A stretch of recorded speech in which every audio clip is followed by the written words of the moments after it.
प्रश्न 26, भारत में जनजातियों के लिए किए गए संवैधानिक प्रावधान बताइए। Write about the constitutional rights made for the tribals in India.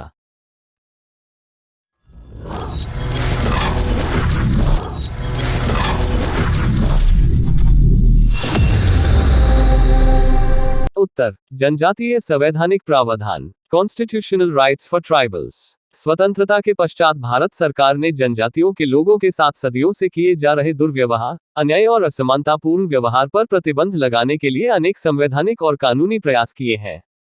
भारतीय संविधान में जनजातियों के हितों को सुरक्षित रखने के लिए अनेक व्यवस्थाएं दी गई हैं, जिनमें निम्नलिखित विशेष रूप से महत्वपूर्ण है। एक, संविधान के भाग 3 अनुच्छेद 15 के अनुसार भारत का कोई भी नागरिक धर्म, जाति, प्रजाति, यौन अथवा जन्म के आधार पर भेदभाव नहीं कर सकता है। यह उल्लेखनीय है कि जनजाति के लोगों को हिंदू लोग अस्पृश्य ही समझते हैं। 2, अनुच्छेद 16 समानता का अधिकार देता है एवं अनुच्छेद 17 अस्पृश्यता का निवारण करता है तथा अनुच्छेद 23 एवं 25 के अनुसार कोई भी व्यक्ति किसी से बेगार नहीं ले सकता है। इसके सांस्कृतिक एवं शैक्षिक अधिकार भी सुरक्षित हैं। 3, अनुच्छेद 46(4) के अनुसार राज्य अनुसूचित जातियों तथा अनुसूचित जनजातियों की शिक्षा एवं आर्थिक उन्नति में विशेष सहयोग देगा तथा उनको सामाजिक अन्याय एवं सब प्रकार के शोषणों से बचाएगा। 4, अनुच्छेद 29 के अनुसार राज्य निधि द्वारा घोषित राज्य निधि से सहायता पाने वाली किसी शिक्षा संस्था में प्रवेश से किसी नागरिक को केवल धर्म, मूल, वंश, जाति, भाषा अथवा इनमें किसी के आधार पर वंचित न किया जाएगा। नहीं। 5, संविधान के 12वें भाग के अनुच्छेद 275(1) के अनुसार केंद्र सरकार राज्य सरकार को जनजातीय कल्याण के लिए अनुदान देगी। 6, संविधान के भाग 6 अनुच्छेद 164 में असम के अतिरिक्त बिहार, मध्य प्रदेश और उड़ीसा में जनजातीय कल्याण मंत्रालय स्थापित करने का प्रावधान है। साथ ही साथ उनकी शिक्षा और आर्थिक हितों की सुरक्षा की ओर विशेष ध्यान देने के लिए राज्यों को निर्देश है। 7, अनुच्छेद 331(2) अनुसार केंद्र सरकार को यह अधिकार है कि जनजातीय कल्याण कार्यों के लिए राज्य सरकारों को निर्देश दे सके। 8, अनुच्छेद 16 तथा 335 के अनुसार राज्यों को पिछड़े वर्गों के लिए उन सरकारी सेवाओं में जहां प्रतिनिधित्व अपर्याप्त है, आरक्षण करने का अधिकार देना तथा राज्य के लिए यह अपेक्षित करना कि वह सरकारी सेवाओं में नियुक्तियां करने के मामले में अनुसूचित जनजातियों को ध्यान में रखें। 9, अनुच्छेद 330, 332 तथा 334 के अंतर्गत 25 जनवरी 2025 तक लोकसभा तथा विधानसभाओं में अनुसूचित जातियों एवं अनुसूचित जनजातियों के लिए सुरक्षित स्थानों की व्यवस्था है। 10, अनुच्छेद 23 के अंतर्गत मानव का देह व्यापार तथा जबरदस्ती लिए गए श्रम का निषेध किया गया है। 11, अनुच्छेद 338 के राष्ट्रपति को यह अधिकार दिया गया है कि जनजातियों की दशा सुधारने को एक विशेष अधिकारी नियुक्त करें जो कि राष्ट्रपति को नए सुझाव प्रस्तुत करेगा। इतने तेजस्वी लोग हैं हमारे पास। 12, 5वीं अनुसूची में जनजातीय सलाहकार परिषद की नियुक्ति की व्यवस्था में है, जिसमें अधिकतम 20 सदस्य हो सकते हैं, जिनमें से 3/4 सदस्य राज्य विधानसभाओं के अनुसूचित जनजातियों के होंगे। 13, अनुच्छेद 342 और 244 में राज्यपालों को जनजातियों के संदर्भ में विशेषाधिकार प्रदान किए गए हैं।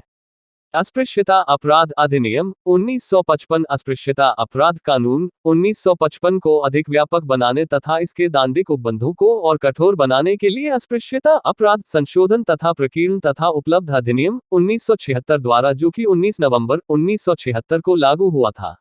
अस्पृश्यता अपराध अधिनियम 1955 में व्यापक रूप से संशोधन किया गया था।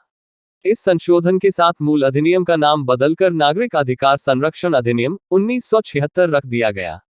इस अधिनियम में किसी व्यक्ति को अस्पृश्यता के उन्मूलन से प्राप्त अधिकारों का अस्पृश्यता के आधार पर प्रयोग करने से रोकने के लिए दंड देने की व्यवस्था की गई है। परवर्ती अपराधों के लिए और अधिक दंड देने, जुर्माना लगाने की भी व्यवस्था की गई है। लोक प्रतिनिधित्व अधिनियम 1951 के उपबंधों के अंतर्गत यदि कोई व्यक्ति अधिनियम के अंतर्गत किसी अपराध करने का दोषी पाया जाए तो वह दोषसिद्धि की तारीख से 6 वर्ष की अवधि तक संसद तथा राज्य विधानमंडलों का चुनाव लड़ने के लिए अयोग्य हो जाता है। गजब बेइज्जती है। विधानमंडलों तथा संसद में स्थान सुरक्षित संविधान के अनुच्छेद 330 और 332 के अंतर्गत अनुसूचित जातियों व अनुसूचित जनजातियों की जनसंख्या के अनुपात में इनके लिए लोकसभा तथा राज्य विधानसभाओं में स्थान आरक्षित किए जाते हैं। आरंभ में यह प्रावधान संविधान के लागू होने के 10 वर्ष की अवधि के लिए था, किंतु संविधान में संशोधन करके इसे 25 जनवरी 2025 तक बढ़ा दिया गया है। सेवाओं में आरक्षण। संविधान के अनुच्छेद 335 में यह व्यवस्था है कि केंद्र अथवा राज्यों के कार्यों के संबंध में पदों तथा सेवाओं के लिए नियुक्ति करते समय प्रशासनिक कुशलता को बनाए रखते हुए अनुसूचित जनजातियों के दावों पर विचार किया जाएगा। अनुसूचित जनजातियों के लिए अखिल भारतीय स्तर पर खुली प्रतियोगिता के आधार पर भरे प्रथम व द्वितीय श्रेणी के पदों में 5% स्थान सुरक्षित है। तीसरी और चौथी श्रेणी के पदों के लिए भर्ती क्षेत्रीय स्तर पर की जाती है और विभिन्न राज्यों में अनुसूचित जातियों और अनुसूचित जनजातियों की आबादी के अनुपातों में इनके लिए स्थान सुरक्षित रखे जाते हैं। तीसरी और चौथी श्रेणी के पदों के लिए ऐसी सेवाओं में जहां बाहर से किसी प्रकार की भर्ती नहीं की जाती, 5% स्थान अनुसूचित जनजातियों के लिए सुरक्षित रखे जाते हैं। संसदीय समिति का गठन। राज्य सरकारों तथा केंद्र शासित प्रदेशों के प्रशासकों ने अनुसूचित जनजातियों और अन्य पिछड़े वर्गों के कल्याण का कार्य देखने के लिए विभाग की स्थापना की। पहली समिति सन 1968 में, दूसरी समिति सन 1971 में और तीसरी समिति सन 1973 में गठित की गई। यह एक स्थायी संसदीय समिति है और इसके सदस्यों का कार्यकाल 1 वर्ष होता है। अब ये भी मुझे सिखाना पड़ेगा आपको। अनुसूचित जनजातीय क्षेत्रों का प्रशासन आंध्र प्रदेश, बिहार, गुजरात, हिमाचल प्रदेश, मध्य प्रदेश, महाराष्ट्र, उड़ीसा तथा राजस्थान के कुछ क्षेत्र संविधान के अनुच्छेद 24 तथा 5वीं अनुसूची के अंतर्गत अधिसूचित किए गए हैं। संबंधित राज्यों के राज्यपाल अपने राज्यों में अनुसूचित क्षेत्रों के प्रशासन के संबंध में प्रतिवर्ष प्रतिवेदन राष्ट्रपति को भेजते हैं। असम, मेघालय तथा मिजोरम में जनजातीय क्षेत्रों का प्रशासन संविधान की 6ठी अनुसूची के उपबंधों के अधीन किया गया है। राज्यों में कल्याण विभाग की स्थापना। राज्य सरकारों तथा केंद्र शासित प्रदेशों के प्रशासनों ने अनुसूचित जनजातियों के कल्याण का कार्य देखने के लिए पृथक विभाग की स्थापना की है। विभिन्न राज्यों में इस संबंध में प्रशासनिक ढांचा अलग अलग है। बिहार, मध्य प्रदेश और उड़ीसा में संविद गगन के अनुच्छेद 164 में निर्धारित व्यवस्था के अनुसार जनजातीय कल्याण कार्य देखने के लिए पृथक मंत्री नियुक्त किए गए हैं। अनुसूचित क्षेत्र वाले सभी राज्यों तथा तमिलनाडु और पश्चिम बंगाल ने राज्य में अनुसूचित जनजातियों के कल्याण तथा उत्थान से संबंधित मामलों के बारे में सलाह देने के लिए संविधान की 5वीं अनुसूची में किए गए उपबंधों के अनुसार जनजातीय सलाहकार परिषदें स्थापित की हैं। बात तो सही है। प्रश्न 27। छत्तीसगढ़ राज्य में जनजातीय विकास योजनाओं की विवेचना कीजिए। Discuss the tribal development schemes in Chhattisgarh state. उत्तर, छत्तीसगढ़ राज्य की विकास योजनाएं। Development schemes of Chhattisgarh. Chhattisgarh राज्य की प्रमुख विकास योजनाएं निम्न प्रकार हैं। इंदिरा गांव गंगा योजना। पूर्व प्रधानमंत्री श्रीमती इंदिरा गांधी के जन्मदिवस पर 19 नवंबर 2000 को घोषित इस योजना का उद्देश्य राज्य के प्रत्येक ग्राम में पेयजल एवं निस्तार का कम से कम एक स्रोत सुनिश्चित करना है। इस योजना के वित्तीय प्रबंध हेतु विभिन्न मदों की धनराशि को समेकित किया गया है। वित्तीय प्रबंध हेतु लोक स्वास्थ्य यांत्रिकी विभाग की योजनाएं, जिसमें केंद्र व राज्य की समान भागीदारी होती है। राज्य वित्त आयोग द्वारा ग्राम पंचायतों के लिए अनुशंसित मूलभूत अनुदान, केंद्रीय वित्त आयोग की अनुशंसाओं से प्राप्य राशि और विधायक सांसद निधियों से प्राप्य राशि को समेकित कर इस अभिनव योजना का क्रियान्वयन किया जा रहा है। इस योजना के अंतर्गत आगामी 3 वर्षों में राज्य के प्रत्येक विद्युतीकृत ग्राम में कम से कम एक समन्वित जल स्रोत विकसित करने का लक्ष्य है, जो शुद्ध पेय जल तथा निस्तारी के लिए तालाब भरने में सक्षम हो। ये बड़ी अच्छी बात कही आप। इंदिरा सहारा योजना। राज्य की 18 से 50 वर्ष आयु वर्ग की विधवा, परित्यक्ता एवं निराश्रित महिलाओं को सहारा देने हेतु संचालित इस योजना में 150 रुपये प्रतिमाह की सहायता राशि दी जाती है। इसके साथ ही उन्हें उनकी रुचि एवं योग्यता के अनुरूप स्वरोजगार एवं सेवा कार्य उपलब्ध कराने के भी प्रयास किए जाते हैं। इस योजना को नगरीय निकायों एवं पंचायती राज संस्थाओं के माध्यम से कार्यान्वित किया जाता है। जून 2001 तक राज्य की 90,000 से अधिक महिलाएं इससे लाभान्वित हो चुकी हैं। इंदिरा सूचना शक्ति योजना। इस योजना के अंतर्गत सरकारी स्कूलों में कक्षा 9 से 12वीं कक्षा के मध्य निर्धन परिवारों की छात्राओं को सूचना प्रौद्योगिकी के निःशुल्क शिक्षण प्रशिक्षण का प्रावधान किया गया है। योजना कार्यान्वयन निजी भागीदारी से किया जा रहा है। जून 2001 तक समाज के सभी वर्गों की लगभग 1 लाख छात्राएं इससे लाभान्वित हुई हैं। स्व सहायता समूह योजना। राज्य की महिलाओं की आर्थिक स्थिति सुधारने, उन्हें आत्मनिर्भर बनाने तथा उनकी निजी आवश्यकताओं की पूर्ति हेतु लागू इस योजना के अंतर्गत 16,000 स्व सहायता समूह गठित किए गए हैं। इन सहायता समूहों को नियम प्रक्रियाओं के बंधन से मुक्त करके लोकतांत्रिक ढंग से कार्य करने की पूर्ण स्वतंत्रता प्रदान की गई है। मार्च 2001 तक इन सहायता समूहों में ₹1 33,61,327 की धनराशि एकत्रित की गई है। राजनांदगांव की मां बलेश्वरी बैंक, दुर्ग की दीदी बैंक तथा जगदलपुर की मां दीदी बैंक आदि इस योजना की सफलता के प्रमाण हैं।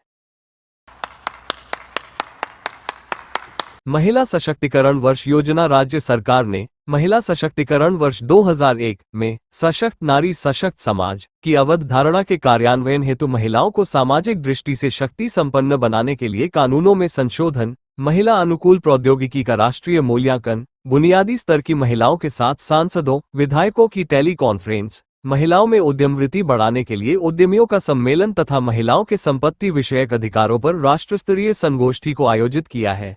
एकीकृत बाल विकास परियोजना सरकार ने योजनांतर्गत राज्य के समस्त 146 विकास खंडों तथा 6 नगरीय क्षेत्रों में कुल 152 बाल विकास परियोजनाएं संचालित की है। राज्य में 20,285 आंगनबाड़ियां कार्यरत है। इस परियोजना अरे कहना क्या चाहते हो? के अंतर्गत 0-3 आयु वर्ग के 4,06,457, 3-6 आयु वर्ग के 4,04,832 बच्चे और 1,94,383 गर्भवती महिलाएं लाभान्वित हुई हैं। यह परियोजना की एक उल्लेखनीय सफलता है। शिशु मृत्यु दर 117 प्रति हजार से घटकर 97 प्रति हजार और मातृ मृत्यु दर 7 प्रति हजार हुई है। सूखा राहत कार्य योजना शासन ने राज्य के सूखाग्रस्त क्षेत्रों में राहत पहुंचाने के उद्देश्य से इस योजना को सर्वोच्च प्राथमिकता के साथ लागू किया है।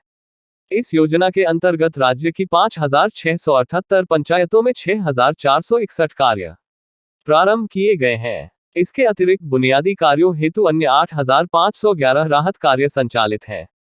योजना के अंतर्गत कुल 10,374 राहत कार्य किए जाने हैं। सरकार ने राहत कार्यों हेतु प्रतिदिन 12 लाख श्रमिकों को रोजगार देने का कीर्तिमान स्थापित किया है। राज्य में काम के बदले अनाज कार्यक्रम के अंतर्गत 16,600 टन खाद्यान्न आवंटित किया गया है।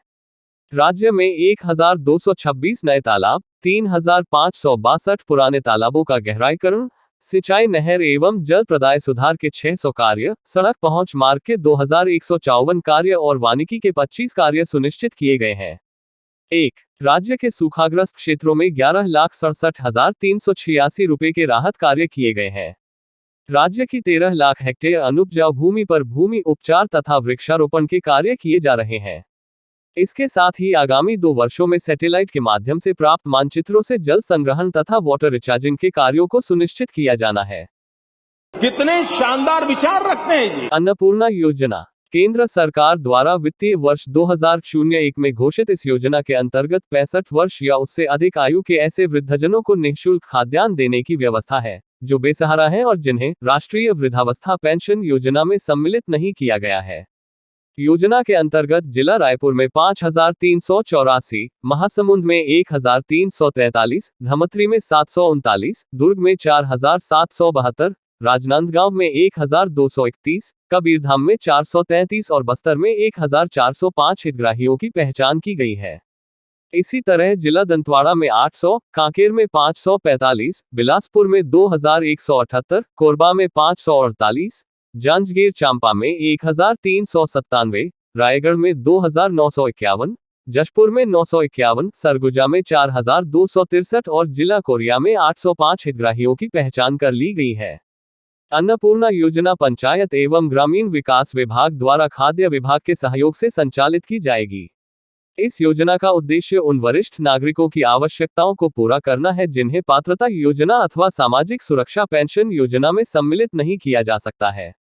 योजना का लाभ प्राप्त करने के लिए आवेदक पुरुष अथवा महिला को 65 वर्ष अथवा उससे अधिक आयु का होना आवश्यक है। उसे इस अर्थ में बेसहारा होना चाहिए कि उसके पास अपनी निजी आय अथवा परिवार के सदस्यों या अन्य स्रोतों से मिलने वाली वित्तीय सहायता से जीविका का बहुत कम साधन हो अथवा कोई नियमित साधन उपलब्ध न हो। बेसहारा होने का निर्धारण करने के लिए राज्य में लागू मापदंड अपनाया जा सकता है। चयनित प्रत्येक हितग्राही को प्रतिमाह 10 किलो चावल अथवा गेहूं निःशुल्क दिया जाएगा। क्या बात है सर, क्या बात है सर। प्रधानमंत्री रोजगार योजना भारत सरकार द्वारा छत्तीसगढ़ राज्य के लिए चालू वित्तीय वर्ष 2001-02 हेतु प्रधानमंत्री रोजगार योजना के अंतर्गत 2,500 प्रकरणों में स्वीकृति प्रदान करने का लक्ष्य निर्धारित किया गया। तदनुसार राज्य शासन ने गत वर्ष के लक्ष्य के आधार पर प्रदेश के सभी जिलों को लक्ष्यों का वितरण करते हुए अवगत करा दिया है। प्रधानमंत्री रोजगार योजना के अंतर्गत शिक्षित बेरोजगारों को विभिन्न प्रकार के स्वरोजगार स्थापित करने के लिए ऋण उपलब्ध कराया जाता है तथा हितग्राही की पात्रतानुसार अनुदान का लाभ भी दिया जाता है। मैक्रो मैनेजमेंट योजना। कृषि विकास में राज्यों की सहायतार्थ निर्मित इस केंद्र प्रायोजित योजना में छत्तीसगढ़ हेतु इस योजना के विभिन्न मदों के लिए 40 रुपए से 50 लाख रुपए चालू वर्ष में आवंटित किए गए हैं। इस योजना के अंतर्गत पारंपरिक लाभप्रद फसलों के स्थान पर वैकल्पिक कृषि को प्रोत्साहित किया जाता है। भाई साहब कुछ ज्यादा नहीं हो गया? राजीव गांधी जलग्रहण क्षेत्र विकास मिशन योजना राज्य सरकार ने सूखे तथा अकाल की स्थिति से निपटने हेतु एक दीर्घकालीन रणनीति के अंतर्गत इस योजना को लागू किया है। राज्य के समस्त 16 जिलों में लागू इस योजना के अंतर्गत जिन गांवों में नदी नालों के किनारे वाटरशेड मिशन संचालित है, वहां पहाड़ी ढलानों से वर्षा के व्यर्थ पानी को रोककर स्थानीय स्तर पर सिंचाई की जा रही है। छत्तीसगढ़ में फिलहाल जलग्रहण मिशन की 170 परियोजनाएं चल रही हैं। इन परियोजनाओं के संचालन में बेहतर समन्वय के लिए एकीकृत नोडल एजेंसी गठित करने का भी निर्णय लिया गया। राजीव गांधी जलग्रहण मिशन में रोजगार आश्वासन योजना के आवंटन का भी उपयोग किया रहा है। पिछले वित्तीय वर्ष के आवंटन में से 18 करोड़ रुपए की बकाया राशि का आवंटन केंद्र सरकार से छत्तीसगढ़ शासन को प्राप्त हुआ है, जबकि इसी योजना के अंतर्गत विभिन्न आकस्मिक रोजगार मूलक कार्यों पर 57 करोड़ रुपए खर्च किए गए हैं। छत्तीसगढ़ शासन आदिम तथा अनुसूचित जाति विकास विभाग द्वारा प्रमुख योजनाएं निम्नलिखित: 1. छात्रावासों का संचालन, 2. आश्रमों का संचालन, 3. शैक्षिकी संस्थाओं का संचालन, 4. राज्य छात्रवृत्ति प्रदान करना, 5. पोस्ट मैट्रिक छात्रवृत्ति प्रदान करना, 6. अस्वच्छ धंधे में कार्यरत लोगों के बच्चों को छात्रवृत्ति, 7. निःशुल्क गणवेश प्रदाय योजना, 8. जवाहर आदिम जाति उत्कर्ष विद्यार्थी योजना, 9. निःशुल्क साइकिल प्रदाय योजना, 10. निःशुल्क पाठ्य पुस्तक एवं स्टेशनरी के वितरण की योजना। अरे मुझे चक्कर आने लग गया। 11. मध्याह्न भोजन सहाय योजना, 12. छात्र भोजन सहाय योजना, 13. प्रावीण्य उन्नयन योजना, 14. छात्रावासीय विद्यार्थियों के लिए विशेष शिक्षण ट्यूशन योजना, 15. छात्रावासीय विद्यार्थियों की कंप्यूटर प्रशिक्षण योजना, 16. स्वस्थ तन मन स्वास्थ्य सुरक्षा योजना, 17. मुख्यमंत्री ज्ञान प्रोत्साहन योजना, 18. एकलव्य आवासीय विद्यालय एवं शिक्षा सहयोग योजना, 19. अशासकीय शिक्षण संस्थाओं को राज्य अनुदान प्रदाय योजना, 20. स्वैच्छिक संगठनों को केंद्र सरकार से अनुदान प्रदाय योजना, 21. अनुसूचित जनजाति वर्ग के युवक और युवतियों के लिए नर्सिंग पाठ्यक्रम में निःशुल्क अध्ययन की सुविधा प्रदाय योजना, 22. पायलट एवं एयर होस्टेज योजना, 23. वाहन चालक प्रशिक्षण योजना, 24. लोकमित्रा न्याय पेटी योजना, 25. रविदास चर्म शिल्प योजना, 26. अत्याचार निवारण अधिनियम 1989 के अंतर्गत राहत योजना, 27. आदिवासी राहत योजना, 28. सम्मान एवं पुरस्कार योजना, 29. लोक कला महोत्सव, 30. आदिवासी सांस्कृतिक छात्रों की सहायता योजना, 31. जनजातियों के पूजा स्थल देवगुड़ी का परिरक्षण एवं विकास, 32. जनश्री बीमा योजना।